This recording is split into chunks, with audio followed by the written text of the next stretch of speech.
Iikot ang storya sa isang lalaki na sabik makakita ng mga naggagandahang babae na halos lumabas na ang mga pinagpalang mga hinaharap, kaya pangarap niya sa buhay ay maranasan din ang pagiging isang harem king. Kamusta mga lodi? Sino sa inyo ang mga nakapanood na nitong napakagandang anime series na ito? Panigurado hindi rin kayo nag-skip sa mga exciting na naganap na eksena sa anime na ito. At sa mga hindi pa naman nakapanood nitong napakamalupit na anime na ito mga lodi ay mas mabuting tapusin nyo ang ating video. Dahil ating tatalakayin ang simula ng napakaswerteng buhay ng isang lalaki na bibiyayaan ng mga naggagandahang babae. So without further ado, let's go to the video.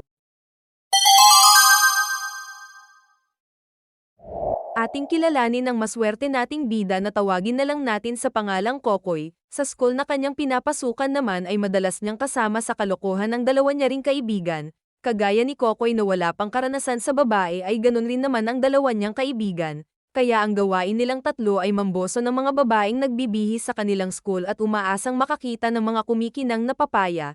Hindi naman lingid sa kaalaman ng mga kababaihan sa kanilang school na ang tatlong ogag nga ay mga mahihilig manilip. May isang babae naman na pula ang kanyang buhok at tila palaging nakamasid sa ating bida. Siya naman si Reyes Gramiri, member siya ng research club sa kanilang school at siya rin ang kanilang presidente. Bago naman umuwi si Kokoy sa kanilang bahay ay tumambay muna ito sa isang tulay at sa hindi niya inaasahan na may isang magandang babae ang lalapit sa kanya, sambit nito na matagal niya na raw gusto si Kokoy at nais niya daw itong maging boyfriend. Sa una ay hindi pa naman makapaniwala si Kokoy sa mga sinasabing iyon nga ng babae. Ngunit labis na rin ang kanyang naging tuwa dahil nga sa magkaka-GF na siya sa wakas, kaya kinabukasan ay agad niya itong pinakilala sa dalawa nitong kaibigan at sinasabing may GF na nga raw ito, dahil doon ay naiwang pighati tuloy ang dalawang ogag at hindi makapaniwala sa kanilang mga nalaman, isang beses ay inaya na rin si Kokoy ng kanyang GF na mag-date daw sila, at habang hinahantay ni Kokoy ang kanyang GF ay may isang babae naman ang biglang nagbigay sa kanya ng tila ba isang card. Sa tuluyang pagdating naman ng GF ni Kokoy kaya agad na rin silang namasyal ng magkasama, at sa mga pagkakataon na ring iyon at sa wakas ay unti-unti na ring natutupad ni Kokoy ang pangarap nitong harap-harapang makakita ng biyaya ng langit, ngunit bago matapos ang date ng dalawa ay dinala si Kokoy ng kanyang GF sa isang lugar na sila lamang ang naroon.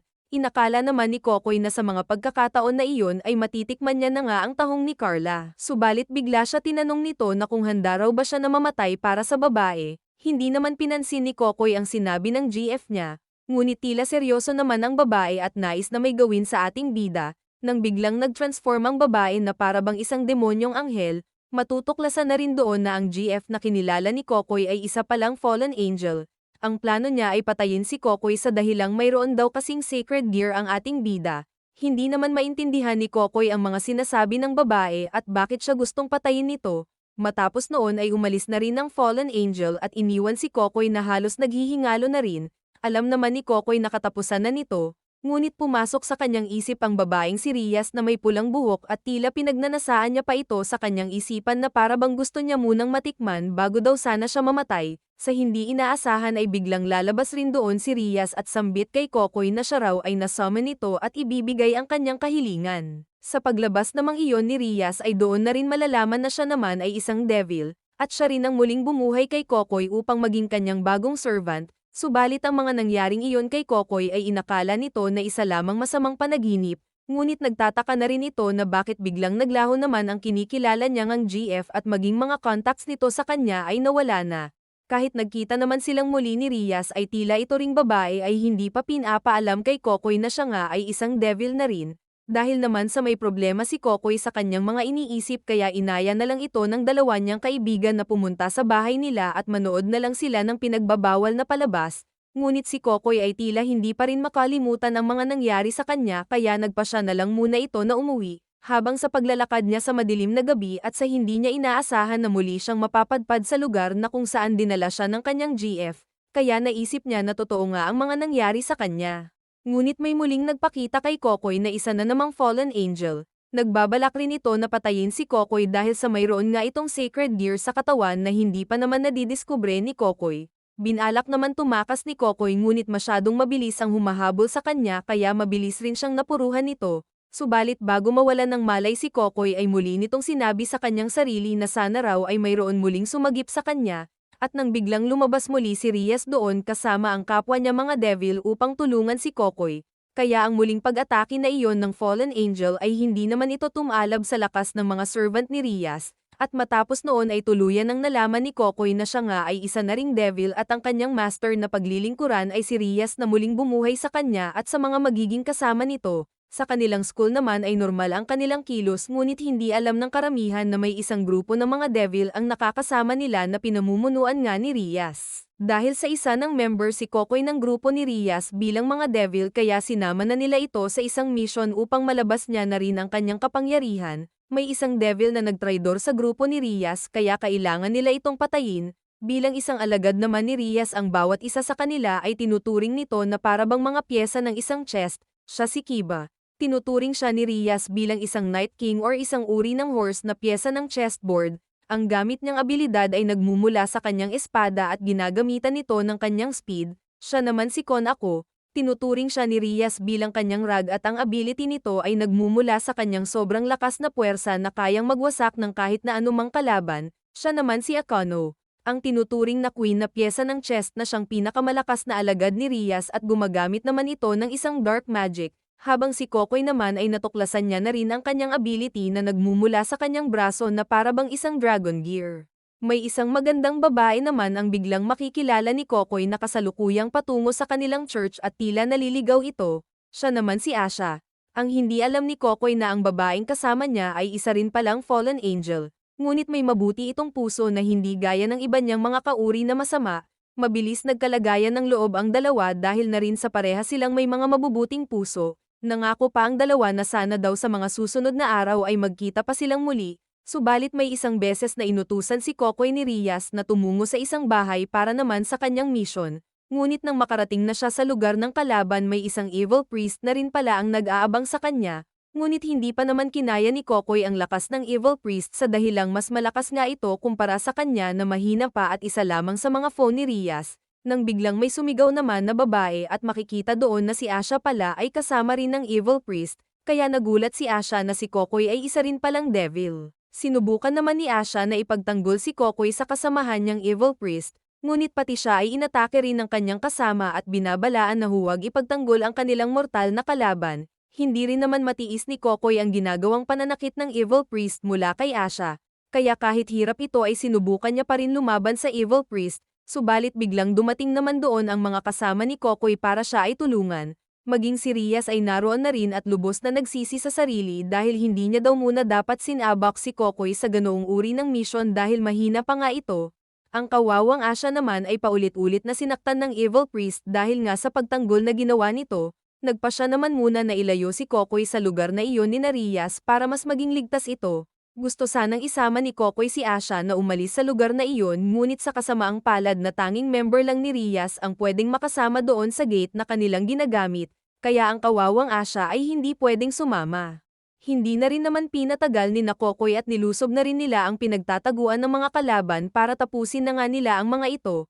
Kasalukuyan naman nakatali si Asha na pinapahirapan naman ng fallen angel na naging GF nga ni Kokoy. Habang ang iba namang fallen angel ay nagkanya-kanya na rin na hinarap ng mga kasamahan ni Kokoy upang tapusin na ang mga kasamaan ng mga ito, habang si Kokoy naman at ibang kasama nito ay sinusubukan namang iligtas si Asha. Ngunit huli naman na ang lahat dahil nagawa ng makuha ng babae ang ability ni Asha na kayang mag-heal ng mga may sugat sa katawan kaya dahil doon ito ay nawalan ng malay.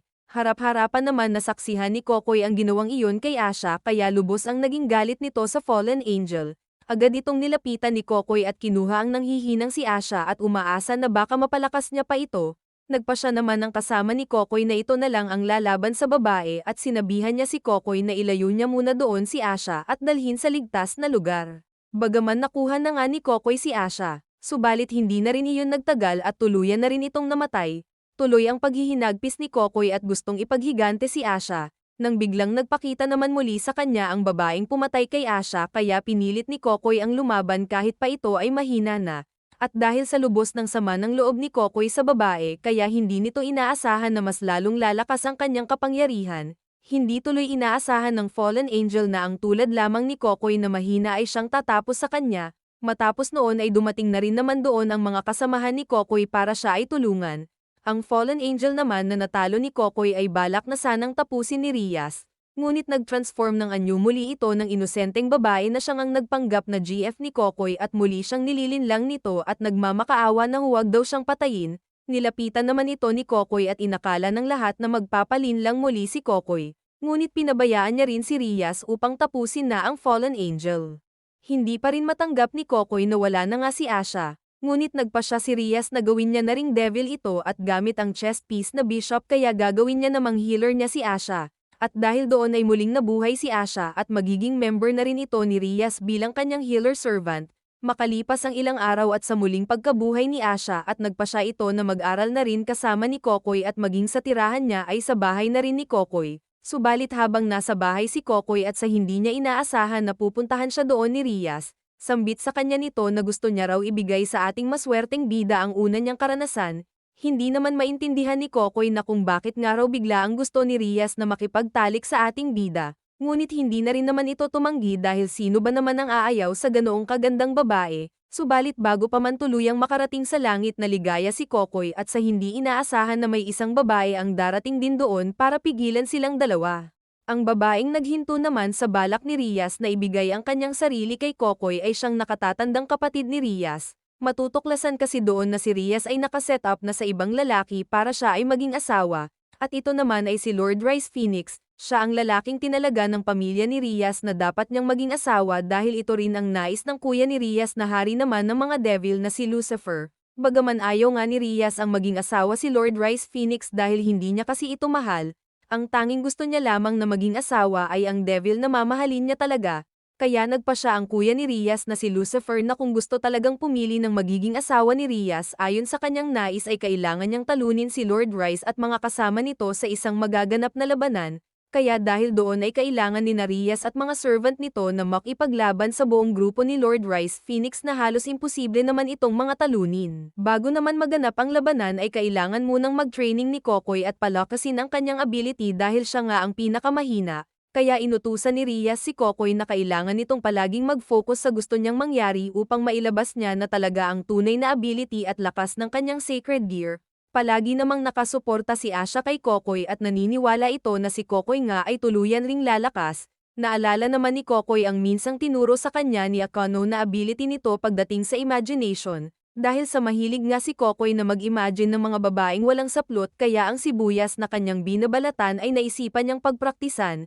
Inisip nito na para bang mayroon siyang hinuhubarang babae at nang dahil doon ang hawak niyang sibuyas ay bigla na ring nabalatan. Nang magawa iyon ni Kokoy kaya inulit-ulit niya na ito para makasigurado, sa nalamang ability namang iyon ni Kokoy ay naisip niya na subukan itong gawin sa mga kalaban, at naisip niya na pagpraktisan muna ito mula kay Asha. Napansin naman ni Kokoy si Rias na tila nag-aalala ito sa maaaring mangyari sa labanan na kanilang kakaharapin. Alam ni Kokoy na nakasalalay ang master niyang si Rias na maging asawa si Lord Rice kapag sila ay natalo kaya nangako ito kay Rias na gagawin niya raw ang lahat ng kanyang makakaya upang hindi sila matalo. Labis na na-appreciate naman ni Rias ang katapangan na iyon ni Kokoy. Dahil doon ay tila nahuhulog na rin si Rias sa kanyang servant at binigyan niya ito ng malaking regalo. Matapos ng paghahanda ng lahat at sa wakas ay magaganap na rin ang labanan na pinakahihintay ni Kokoy at tila excited pa ito dahil magagamit niya na rin ang pinagbabawal niyang teknik na pinagpraktisan nga nila ni Asha. Makakasama naman ni Kokoy na makipaglaban sa nahati nilang grupo ay si Konako. Malakas din naman ang makakamatch up ni Konako, subalit kahit anong liit nito ay hindi naman siya basta-basta matatalo ng kalaban. Habang si Kokoy naman ay tatlong babae ang nakamatch up nito na kaparehas niya rin namang weak.